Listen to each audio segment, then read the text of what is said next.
everyone, welcome back to my channel. My name is Heather and today I am here to talk you through my June wrap-up. Yes, my background is different. This is called It Is Far Too Hot to Do Anything Upstairs. So I am downstairs in the air conditioning to tell you about these books. So mainly in June, I participated in the historical fiction readathon hosted by Shelly Swearingen, and it was a lot of fun. I really enjoyed it. I do have a couple of extra books as well that were not historical fiction that I will talk about at the end. So the first book that I read was Mrs. Porter Calling by A.J. Pierce.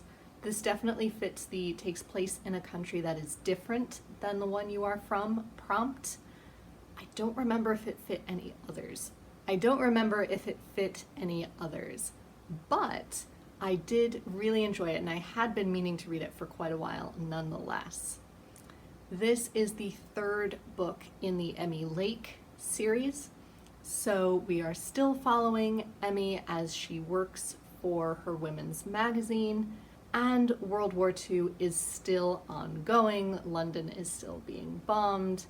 However, in this one we have the added threat that the owner of the magazine dies, leaving the magazine to his great niece, I think, who has never run a magazine before and charms the pants off everyone, and then starts making very drastic changes that Emmy and the rest of her co-workers are very, very unhappy about. And they have to think of a way to try and salvage the magazine. This was, as per usual, a fun read. It's always lovely spending time with Emmy and her co-workers. A.J. Pierce's creation of character is always well done. But I felt like something was just missing from the plot. It didn't grip me the same way. It didn't have the same sense of urgency that her other books have had. Then I read A Power Unbound by Freya Marsk, and this fit the fantasy historical fiction, or at least with a fantasy element, and the romance prompt, because this does cover both.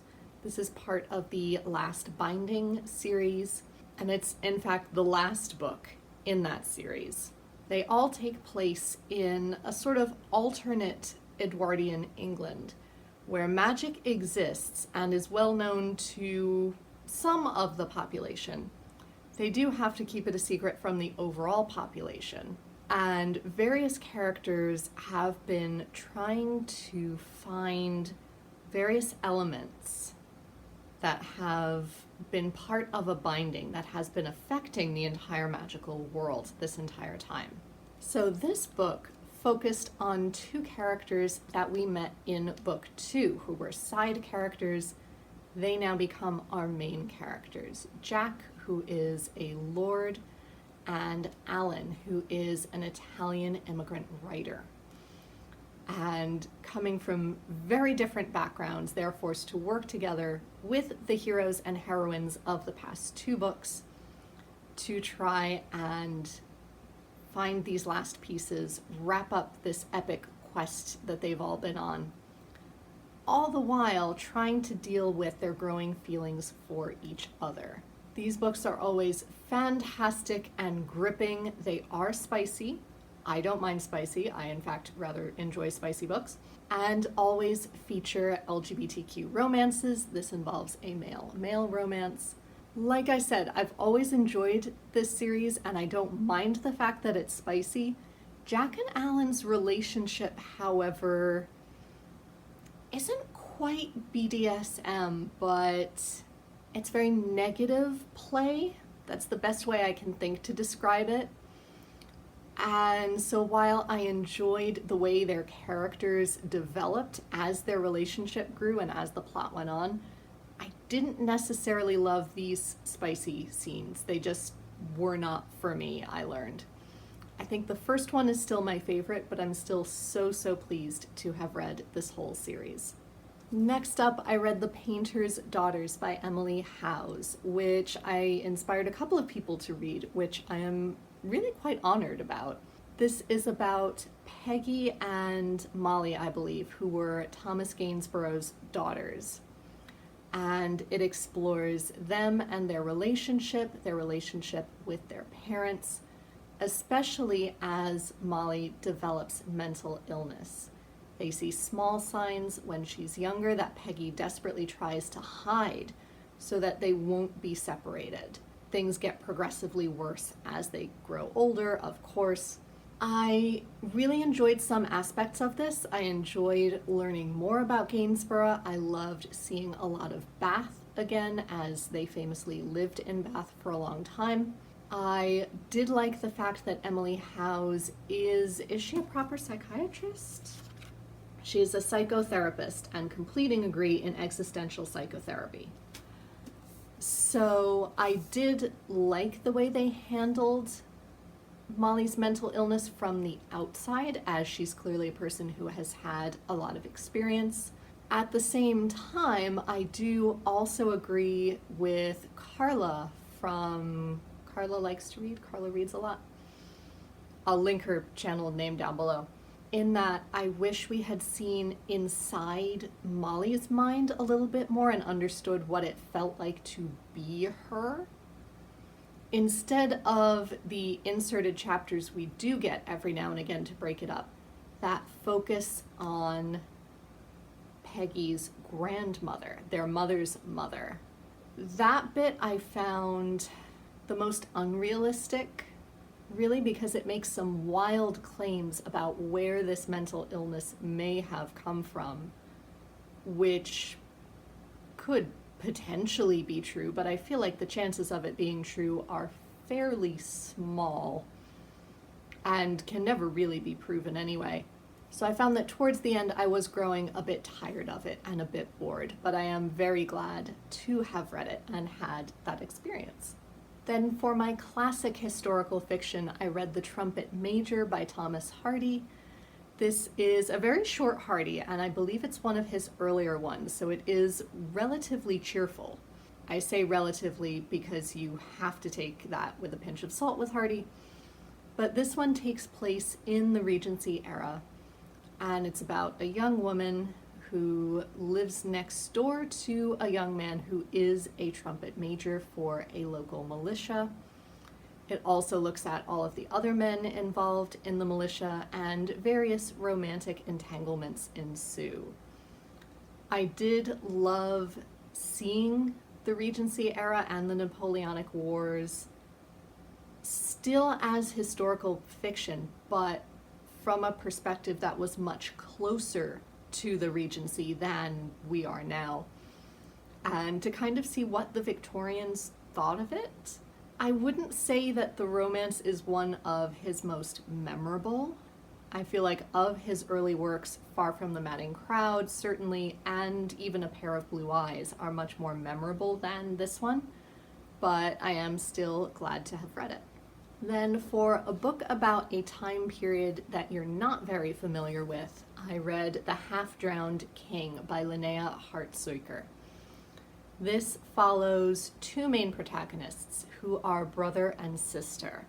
There's Ronvald, I discovered that's how you pronounce his name, whose stepfather tries to have him murdered at sea.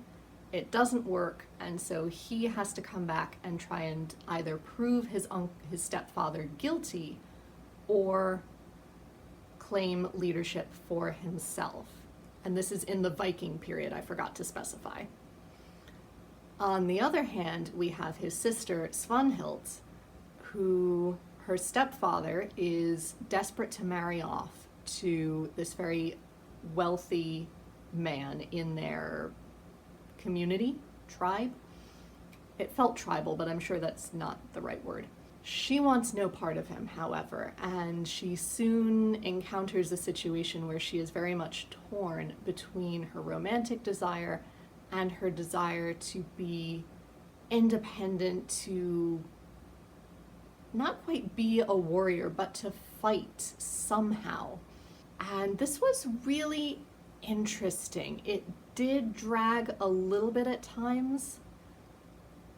I was talking to my friend about it because he bought it for me, and I can't quite put my finger on what dragged it down for me. There was a decent amount of character development. The world certainly felt accurate to me, and it seemed fairly well developed. I couldn't tell that anything was missing, and it was beautifully written. It left off in a very interesting place as well, so I do think I'll continue on to read the other two books just to see where Ronvald and Svanhild end up, especially after where they left things. So I will get back to you if my one sticking point becomes any clearer. Maybe it's just that I'm not as much of a Viking person as I thought I was. I don't know. We'll find out. Then for historical fiction set in the country you do come from, I was stuck. American history doesn't really interest me, so I don't tend to gather historical fiction about it either. I did, however, have Great Circle by Maggie Shipstead, so I thought, I'll read that. If you're unfamiliar, this is the story of both a young woman in the early 1900s who became a famous aviator, a la Amelia Earhart, but not Amelia Earhart because she is specifically mentioned within the story itself. And it also follows the young actress in modern day who is chosen to play this aviator in a biopic. And so you follow both of their stories and both of their development as young women desperate to rebel and carve out a place for themselves in the world. And I got about a third of the way through this. It was beautifully written, but I could not stand it and I had to DNF it. After 200 pages, there was very little plot development. I didn't really feel connected to either of our heroines. It all seemed to be about, the gritty, rebellious teenage and early 20s experience, which I never had, nor did any of my close friends have that experience. So I feel like while people expect that to be a universal connection, I just can't understand that. And after 200 pages of it with no real forward motion, I could not fathom getting through another 400 pages. But then, of course, I was stuck to think of a replacement book for that prompt until I remembered I had March by Geraldine Brooks, which tries to tell the story of Mr. March from Little Women and his experience in the Union Army in the Civil War while he has left Marmee and the four March sisters at home in Massachusetts. It is considerably shorter, which was great because we were getting to the end of June and I was very desperate, so I barreled through it in about a day and a half. And I will say this was also beautifully written, like Great Circle. I did enjoy this more, although I hesitate to say that because given that it's detailing the Civil War and all of its atrocities, it was extremely bleak and gory. You witness murders, lynchings, rapes, sick rooms and war hospitals. It is not a pleasant experience except for the writing. It also did really interesting things with both Mr. and Mrs. March's characters. I can see where Geraldine Brooks got them. I think they're plausible. It doesn't necessarily make me want to reread Little Women, but I don't know. It doesn't quite fit with how I pictured Little Women, which I suppose is what this book is trying to do. But yeah, still not a fan of American history or historical fiction about it. Let's be honest. But much more enjoyable than Great Circle. Then I read two other books that were not related to the historical fiction readathon. The first was Gentleman Jack, The Real Anne Lister by Anne Choma, and partially by Sally Wainwright. I can never say her name. And this is another biography of Anne Lister. I do have other biographies of Anne Lister since I loved season 1 of the show that came out in 2019. I have all of her diaries that have been translated. She's a really, really fascinating person. Anne Lister broke all the rules. She was a landowner. She was trying to run her own house. She was an autodidact. She taught herself multiple languages, sometimes ancient languages. She traveled extensively to places that women didn't tend to go. She studied medicine. She studied anatomy with really famous French doctors, and was also a fairly open lesbian in the 19th century in York. And her diaries are incredible to read, not only because parts of them were in code, but because she was so open about every minute detail of her life. So her diaries are an incredible resource to historians for a number of reasons. Like I said, I have read other biographies of her, so I was curious to see what this one would bring to the table. And I will say I did really enjoy it purely because obviously the information was the same, but it was in a much more readable style. It wasn't very heavy and academic. And it did mainly follow season 1 of the show and was broken up almost exactly where episodes leave off.